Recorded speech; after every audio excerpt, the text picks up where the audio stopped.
All right, so we are now down to the last episode or series or installment of our video recorded lecture. This time I will finish now this lesson so that we could move forward to lesson two, and we will focus now on another theorists. Okay, so practically in this lesson we've covered two theorists that is actually um uh uh, Woodrow Wilson and Frank Goodnow. Just remember that these two are American theorists or American philosophers. Okay, the other was a young political scientist turned president of the United States of America. Okay, while the other is a professor and an economist. Okay, in the person of Frank Goodnow, and he actually wrote the book Politics and Administration, wherein his expertise focused now on comparative law and framework. And just to give you a short review, according to Frank Goodnow, politics refers to state will. That is kung anong kagustuhan, ano ang nais ng estado ay siyang ine-execute sa administration. In other words, politics expresses the will of the state while administration executes the will. Okay? So it is more of like a mayor, for example, vetoes a budget item in the general appropriations, whereas the mayor performing an administrative act is on the signing of a business permit under an existing ordinance. Okay, so there is one single actor performing now two functions. So in this case, it is more functional rather than institutional. That's according now to um uh, uh good now. Okay? So just a quick comparison. This is a review ha para lang po ma-bridge natin. Okay? So according to Wilson, there is a difference between politics and execution. Politics is more on the decisions made by the state, whereas administration is more on the execution of such decision. When we talk about good now, it's more on the state will versus state action. So for Wilson, it's a normative separation, and then for good now, it's a functional distinction. Okay, before we leave the context of Wilson and Goodnow's politics administration dichotomy, we will try to delve also in one of the cases that actually unfolded and of course provided us a more expanded definition and discussion of politics and administration dichotomy. This actually took place in 1881, uh, wherein historically it sought to understand why these dichotomies stopped being merely an academic argument and became urgent national policy. So we are now deviating from the context of the academe, from the school to a real application of this difference. No? Again, let me take you back to 1881. And you try to notice that this actually predates both Wilson's and Goodnow's writings. So sakbay pay nga naisurat, sakbay pay nga kinuna ni Goodnow kani Wilson di nagdumaan iti politics and administration, there is already a disappointed office seeker who shot and killed President James Garfield of the United States. So there was an assassination. And I want to be very clear and deliberate in walking you through this because, take note, my dear friends, it is genuinely one of the most consequential events in the entire history of public administration as a discipline, and it is often skipped over too quickly in some textbooks. No, so the assassin was named Charles. I'm not sure how to pronounce the last name. It's Gitu, but he was the assassin. No, he believed he was owed a government appointment. So, napangakuan kasi siya on the basis of having a declared loyalty to winning political faction. Kung babalikan natin yung discussion ko about spoils system, you have to take note that government appointment before is not actually given as based from merits. It's not about competence, it's not about skills, it's not about wit, but rather it's more on the political loyalty. So kumbaga, kung business ang isang government appointment, mas mayaman ka kapag mas loyal ka. So the currency before was more of political loyalty. Nang manalo yung winning political faction, ah, umasa itong si Charles na mabibigyan siya ng appointment.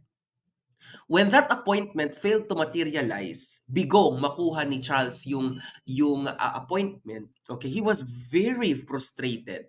And this frustration escalated now to violence. And that led him to killing now the President of the United States of America.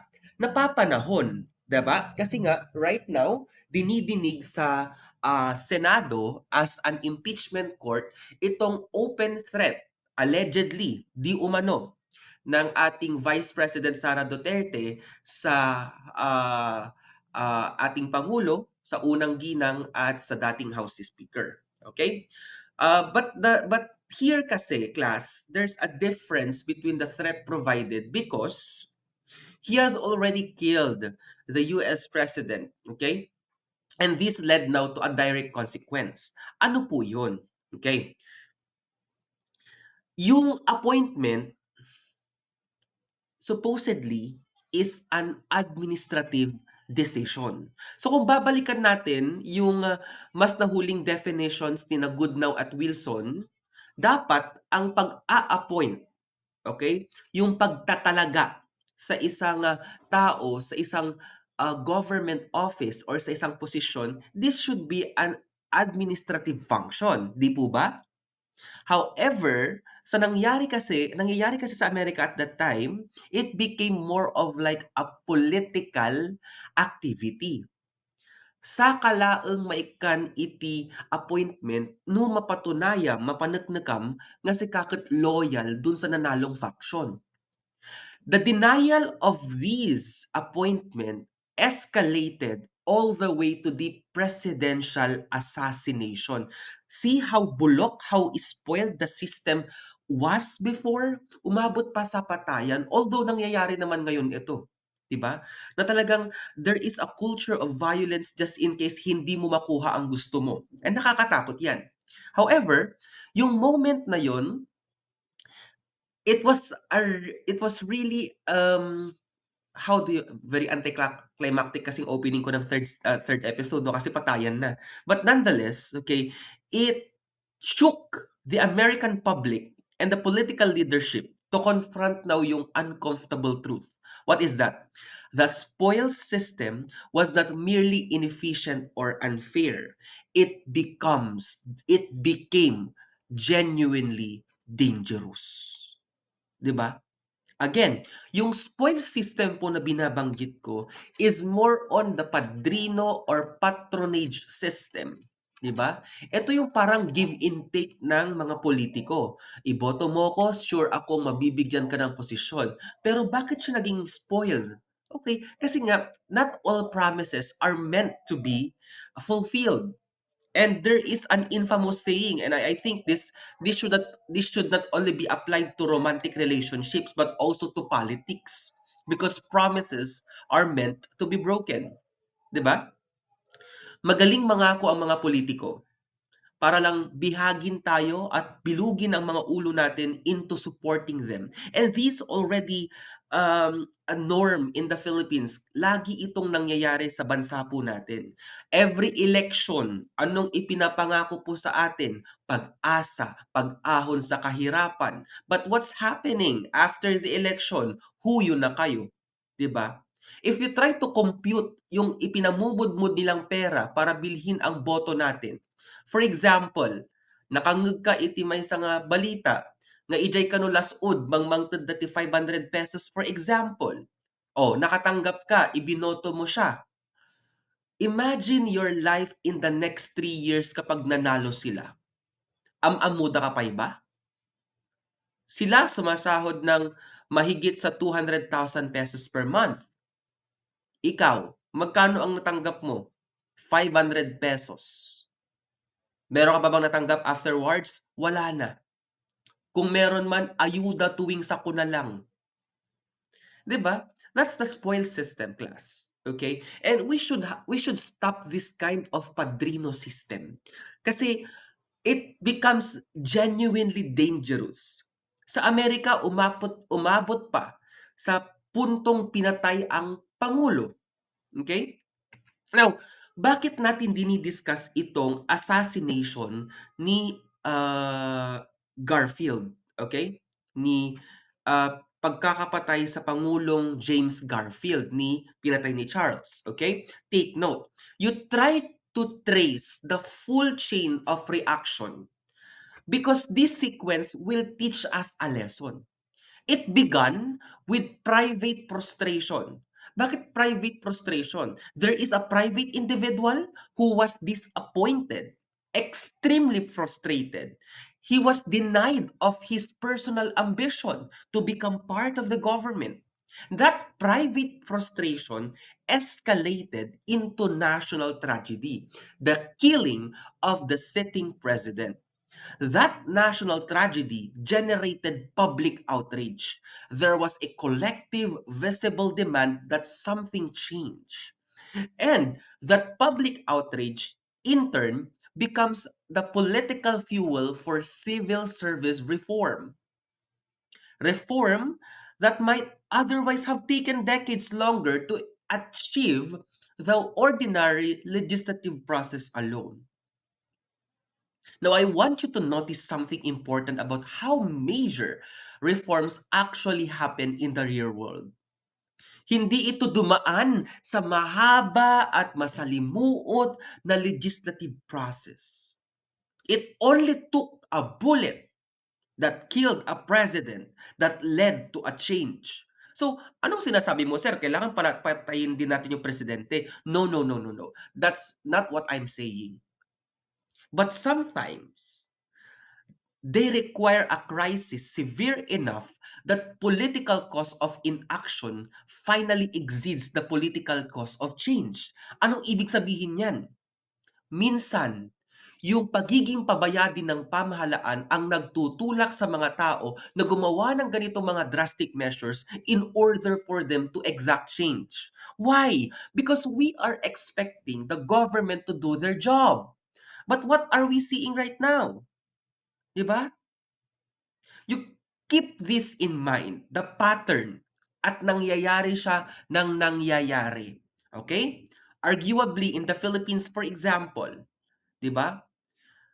During the martial law, anong nangyari? There's not much of a tragedy na umabot sa patayan ng presidente. But because of how the government worked during that time, they saw injustice. The people gathered together to exact reform. Diba? And to note that a lawyer president who actually instituted the martial law was ousted and replaced by no less than a widow and a housewife. Tama po kayo narinig. It was Cory Aquino, yung byuda ni Ninoy Aquino. And she was just a plain housewife that led to the reform. Dito, ano nangyari? It was a private individual. No? Si Charles ay private individual na nagnanais lamang magkaroon ng posisyon. And he sacrificed a lot just to get that position, his loyalty. Pero ano nangyari? Dininay siya, hindi siya pinagbigyan. O ayun, pinatay tuloy, 'di ba? Pero 'pag kayo ay hindi napagbibigyan naman, class, 'wag naman umabot sa part na babarilin niyo na yung mga tao, ha? Okay? There will be times na hindi ko kayo pagbibigyan sa mga request niyo sa akin, baka mamaya umabot sa patayan na 'yan, 'wag naman sana. Okay? Now, ang nangyari kasi, class, noong 1881, it was more of like loyalty over competence. But that changed in 1883. The death of President Garfield led to a revolution. It changed per se. In 1883, it was the year this outrage crystallized into concrete law. It was now the Pendleton Civil Service Act. Pakitandaan po yan. Pendleton Civil Service Act. This is the moment the American state formally began choosing competence over loyalty as its governing principle for staffing the civil service. I am talking about the civil service. Ibig sabihin, yung mga nagtatrabaho sa gobyerno, yung mga appointed. Okay? Hindi ito yung mga elected. 2 years separate the assassination from the reform, which in the context of major institutional change is remarkably fast. Kung tutuusin, napakahaba ng panahon na nagkaroon ng spoilage, ng patronage. But it only took one mishap, the assassination of the president, and 2 years later, nagbago ang lahat. It was a testament of just how forcefully the public outrage had shifted the political calculus in Washington. So, wag nating maliitin ang kapangyarihan ng publiko. That's how powerful democracy is. Ang pagrarally class ay hindi terorismo. Okay? If you call out the government, you are not fighting the government. You are just actually telling them to do your job. Okay? That's how powerful public outrage is. Pag may nakita tayong anomalya, magalit tayo. 'Di ba? Walang masamang magalit if it's for the Philippines and it's for the Filipino people. 'Di ba? So, in this context, the change that happened in 1883 exacted now four pillars of reform. Okay? Yung Pendleton Civil Service Act yielded four pillars of reform. Okay? And please internalize this as I discuss this to you. No? Okay? Because you have to take note, yung Pendleton Act, okay, is actually recognized as direct descendant of Philippine civil service system.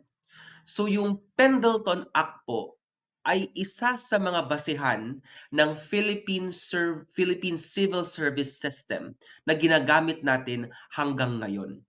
Okay? Una, there is actually a competitive examination. Appointment based on tested performance and not political connection. 'Di ba? Kaya nga tayo nagkaroon ng tinatawag na civil service examination. Here, you will not be given a plantilla position if you are not a civil service eligible. 'Di ba? You have to pass an exam in order for you to qualify yourself. And right now, there are two levels. The ano ha, the entry level.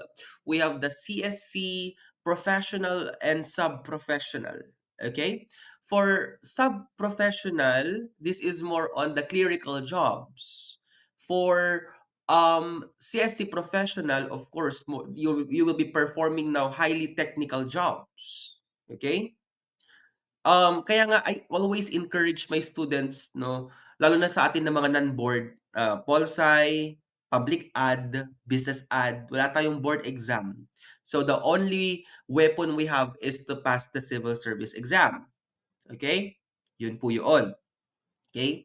Sir, I'm aiming for laude. Is it okay for me not to take the civil service exam? If you're confident enough to get that laude, sure, why not? But mas mabango ang iyong PDS at ang iyong resume if you have both. Laude ka na and civil service passer ka pa. And sorry ha, to be frank, I am not that confident with some schools. I'm not naming names ha, I'm not naming schools. Yung mga laude nila. Given that this is our grading system, there are situations na ang dali talagang maglaude. Not to actually demean their ability, But I have seen schools who are just giving loudest as a raffle prize. And that's so disappointing. I have worked with some students or graduates na magna cum laude daw pero hindi alam kung ano ang MS Office. Tinatanong pa sa akin, "Sir, saan po banda ang MS Office?" Na para bang opisina talaga siya. See? Okay? Of course, if you are taking a board program like education, your license as a professional teacher is already tantamount to a civil service eligibility. Okay? So right now, I hold both. I am a licensed professional under LET and an eligible under Republic Act 1080. At the same time, I am also a civil service eligible second level. Okay? So that's just for the first pillar, competitive examination.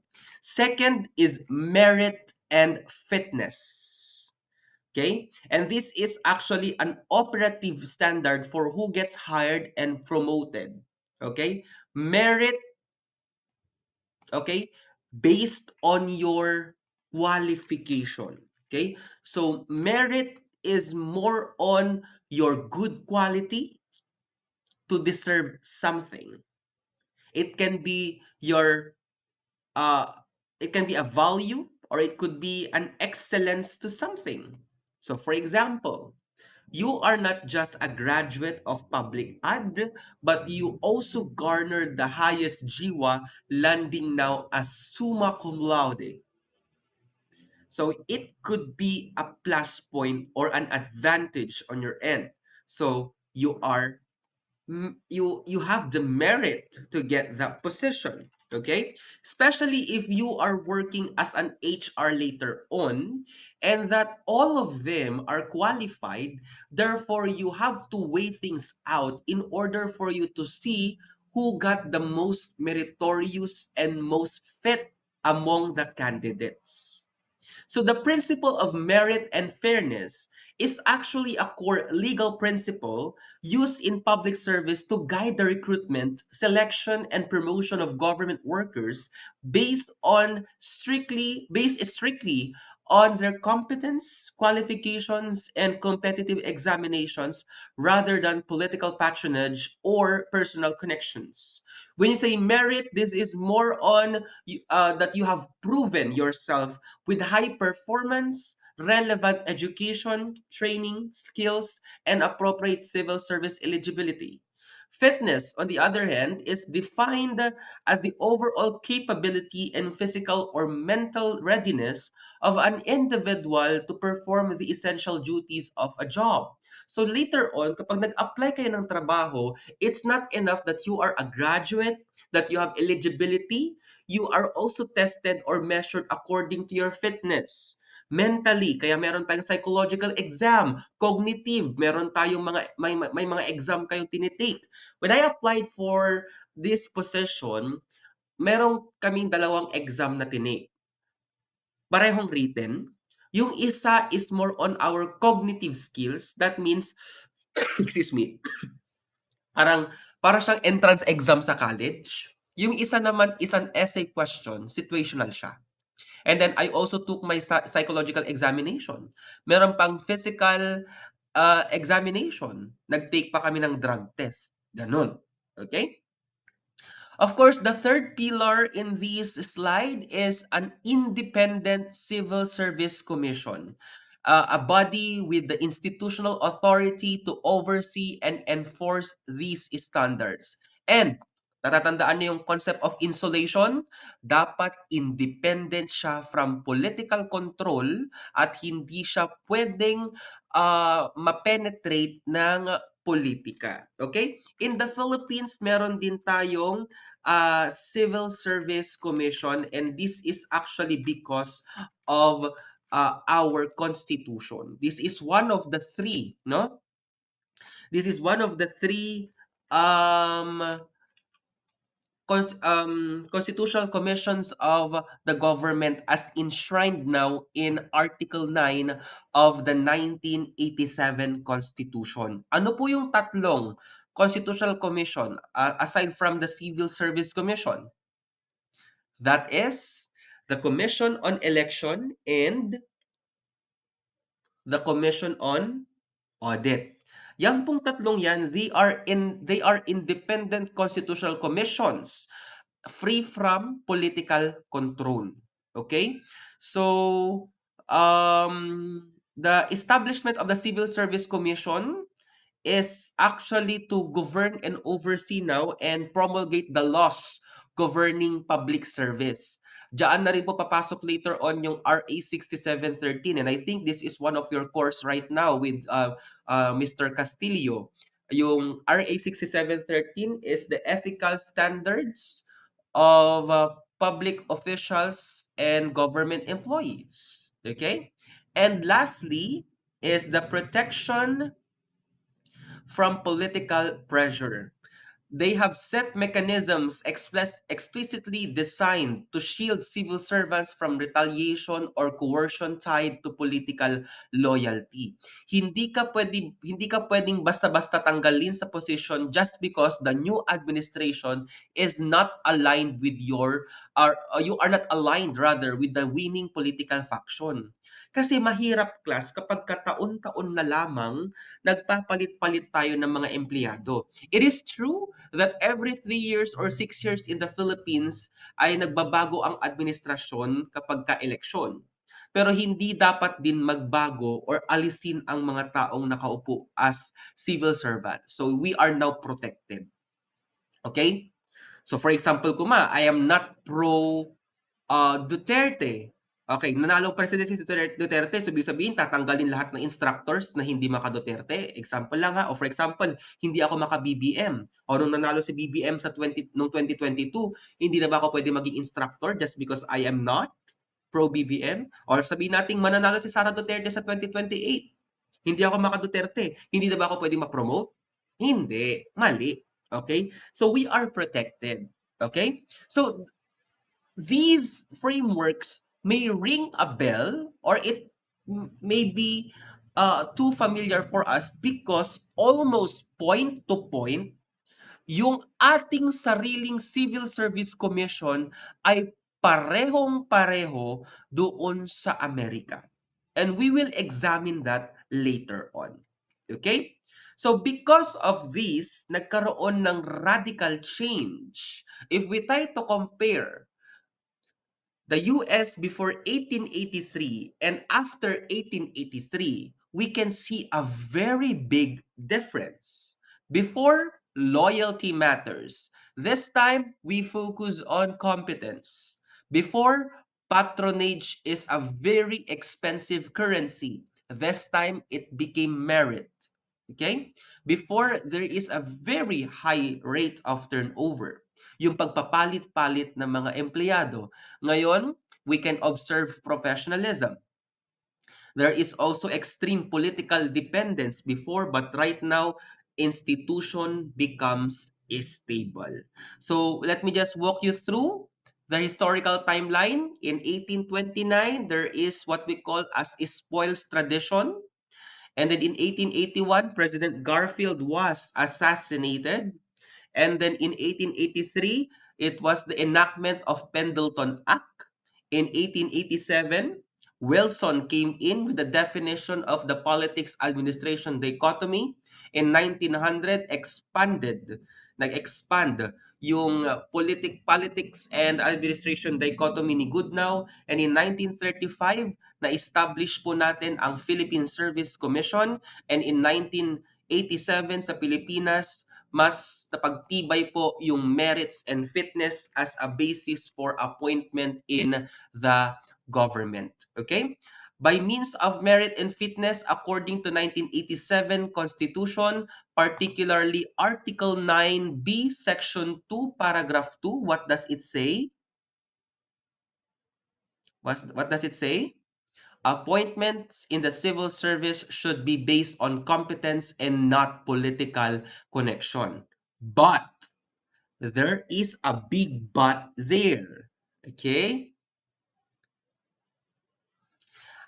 I want you to appreciate the direct lineage here. This constitutional provision is not an abstract principle invented in a mere isolation. This is actually a direct descendant of everything we have just traced. Wilson's insulation, Goodnow's functional precision, and the hard historical lesson of Garfield assassination and the Pendleton reforms that followed it. Okay? But again, there is a but there. There is an exemption. And this is where the theory gets genuinely interesting. The principle of merit and fitness is not absolute under our Constitution. Hindi po siya absolute. It carries explicit exemptions for policy determining positions, primarily confidential positions, and highly technical position. So, my question now here is, and I want you to answer this one. Why would the Constitution itself build in exceptions to a principle just finished establishing as a foundational? Bakit? Bakit kaya? A policy determining position genuinely requires alignment with the incumbent official's political vision. You cannot run competitive exams to measure whether someone shares particular administration's priorities. Kaya allowed po ito sa appointment. Okay? And makikita natin to sa mga appointees ng ating kabinete. So, for example, yung cabinet possessions, kailangan aligned ito sa visions ng Pangulo natin. Otherwise, mahirapan si President mag-implement ng mga batas. Okay? A primarily confidential position requires personal trust that cannot be certified through a written examination. Diba? Confidential nga ni. Okay? And highly technical position may require specialized expertise that a general civil service exam simply cannot adequately measure. In other words, even our Constitution, the highest legal expression of the merit principle in this country, the supreme law of the land, implicitly recognize that politics administration line is not perfectly clean in practice. Uray balibaliktadum ti Constitution, it recognizes that we cannot draw a line, that there's no clear demarcation between politics and administration. And that is a remarkable admission that even the framers of the Constitution admits, no, directly into the supreme law of our land. Okay? Now, let's have a case in order for me to prove this one. Okay? The mayor's executive assistant. Okay? The mayor's executive assistant. What happened? Okay. Si mayor, nag-appoint siya ng trusted political ally niya as executive assistant. Should loyalty legitimately matter here, given that this is classified as primarily confidential position? Now, I want you to notice how differently you likely reason because this case is sui generis, different. Okay? Iba siya sa engineer or a public school teacher. Pag engineer, we would immediately object to loyalty-based selection because the position it demands demonstrable technical competence. Hindi ka naman magiging engineer kung hindi ka licensed civil engineer for that matter. Ay, sorry. Sorry. 'Di ba? Hindi ka rin magiging teacher kung hindi ka nakapasa ng LET. But an executive assistant in primarily confidential role genuinely requires the kind of personal trust that comes from a proven working relationship. So the mayor needs someone who will handle sensitive information reliably and represent his intentions accurately. So loyalty here is not automatically corrupt. It may in fact be a legitimate, even necessary qualification for this particular kind of role. So this is exactly the kind of contextual judgment the exemptions clause is designed to accommodate. So hindi lahat ng ina-appoint naman ni mayor, ni president, ni governor dahil sa loyalty ay corrupt. This is what the Constitution is telling us. Okay? So, in this case, ano ang choice natin? Does it matter? Yes. Yes, loyalty should matter. No, it shouldn't be. Or does it genuinely depend on further specifics of the position? Sa tingin ninyo, ano po ang posisyon ng klase? Okay? Kasi mamaya, baka sabihin niyo sa akin, ganon. Okay. So, we proceed to the civil service in the Philippines. Okay, this is a concrete institutional protection that we have, and it was actually built around the merit principle. The CSC eligibility functions as a gatekeeping mechanism, a credential requirement that screens entry into the civil service. Okay, there is a security of tenure. It protects now career employees from being summarily dismissed simply because political leadership changes. Ito yung sinasabi ko sa inyo. The term security of tenure means that you don't have to worry pag nagbago ang liderato or ang administration kasi nandun ka pa rin sa posisyon. Hindi ka matatanggal basta-basta because of your political color unless may ginawa kang masama at labag sa batas. But if it is solely based on your political affiliation or political color, you will not be dismissed. That's a guarantee. Okay? And then, of course, we have set our professional standards. It has been codified under RA 6713. 6713. And we also have the Prime HRM framework, which establishes now ongoing expectations for conduct and performance. So together, class, these form our own version of the Pendleton Act. There is an institutional answer to the same historical problem the Americans faced roughly a century earlier. Okay? But this is the crucial pivot as we move on into the next major section of this lesson. Ano po yun? Okay? As thorough as these protections are on paper, they are still not sufficient. Kulang pa rin. In practice, they are insufficient because to make the line between politics and administration clean, there is something we need, and that is discipline. Pero wala eh. Malabo pa rin ang pagkakaiba. Why? Okay? The line remains to be blurred because in theory, malinis yung boundary niya. May side ng politics like elections, mandate, priorities, responsiveness. But on the other side, we have merit, expertise, continuity, adherence to the established rules. But in the lived reality of actual governance, these two circles overlap substantially, and it is precisely in that overlapping middle ground that real governance actually happens. Everything we cover from this point forward is designed to make that overlap visible and concrete rather than leaving it as an abstract caveat.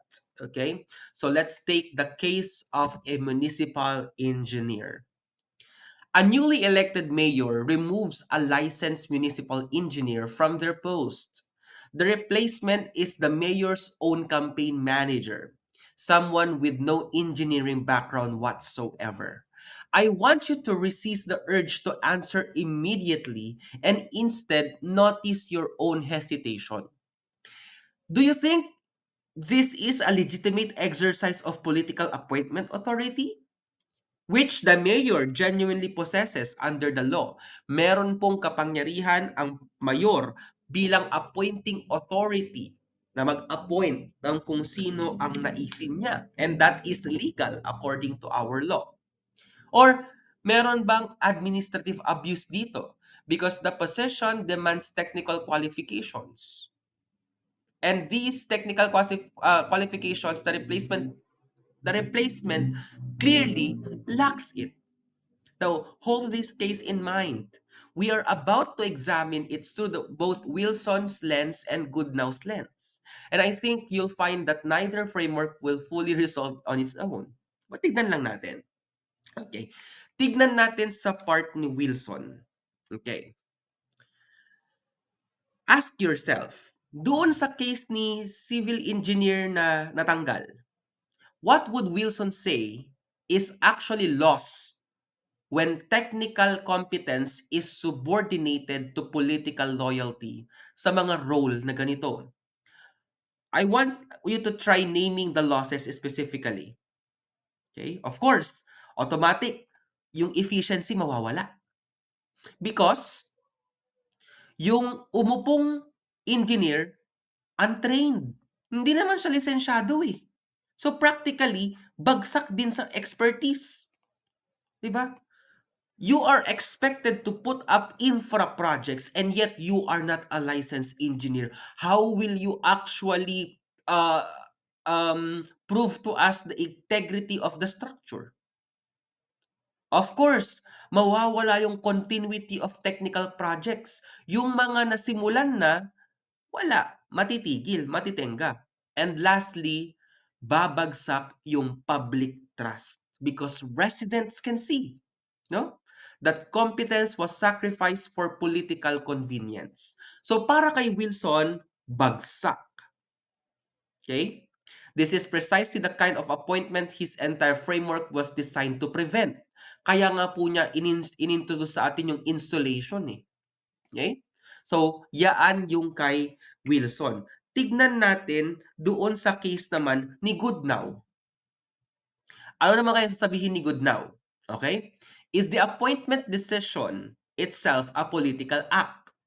Because this is actually a legitimate political authority of the mayor. Or is it better to understood is it better understood through administrative consequence? The resulting degradation in the technical quality of engineering services delivered to the public. Kung mapapansin ninyo, that appointment power itself sits uncomfortably at the intersection of both categories. Yung pag-a-appoint is a political act. Okay? But the functional consequences of that specific appointment are thoroughly administrative because the mayor administratively is given that function. So if you try to apply Goodnow's own method, was this appointment a political act or an administrative act or genuinely both at once? Well, if you're going to ask me, both.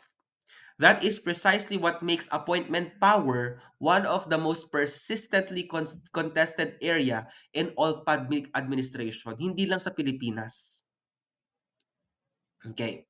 Now, another question. Sa tingin ninyo, was merit ever considered? Whenever you encounter real appointment case like this one, here are 3 diagnostic questions I want you to make habitual. Okay? Ask yourself every time. Was merit actually considered in the selection process? Was the appointee genuinely qualified for the substantive duty of the role? And was the position legitimately exempt from civil service examination requirements? Or was an exemption claimed opportunistically to justify what was really a patronage appointment? Okay? Here is the crucial lesson underneath these 3 questions. Number 1, legal authority to appoint someone is not automatically the same thing as administrative legitimacy in having appointed them. A mayor may have every legal right to make a given appointment, and that appointment can still be a bad one in the sense of undermining governance. Legality and legitimacy are related, but they are not identical. And confusing the two is one of the most common analytical errors in the field. May malaki pong pagkakaiba ang legality at ang legitimacy. Excuse me. Okay? Now, administrators interpret and they should not only follow. Okay? Again, administrators do not merely follow rules mechanically. They should interpret them. And in interpretation, no matter how identical or technical or routine it may appear on the surface, it always carries an embedded element of judgment. This single insight is going to reshape how you think about the remaining cases in the following sections that I will be sharing with you. Okay? Of course, no? A social worker encounters a family that almost but not fully meets assistance requirements. Will you implement the rule strictly or exercise discretion? And when you exercise discretion, is it political? 'Di ba? So, ang daming consideration dyan. Another example, a barangay captain orders a health worker to prioritize households supportive of the incumbent.